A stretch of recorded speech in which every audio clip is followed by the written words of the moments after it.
E. Jean Carroll says moments after she was sexually assaulted by Donald Trump in a New York City department store in the mid-90s, she called her friend, fellow writer Lisa Birnbach. I remember her saying repeatedly, "He pulled down my tights." Birnbach, Carroll, and their friend, former TV host Carol Martin, were interviewed by Megan Twohey from the New York Times. Birnbach recalling the phone conversation, which ended in an argument about what to do next. I said, "Let's go to the police." "No." "Come to my house."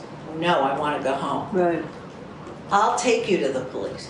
Carroll did not go to the police. Days later, she spoke with Martin. I said, don't tell anybody. I wouldn't tell anybody this. Carroll says her friend was concerned about her going public because Donald Trump was such a powerful man.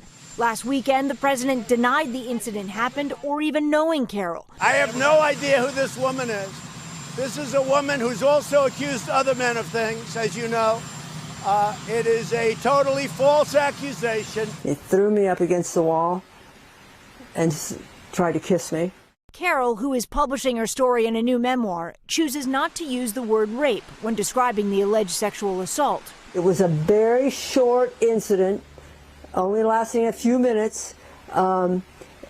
He definitely penetrated, and I definitely fought.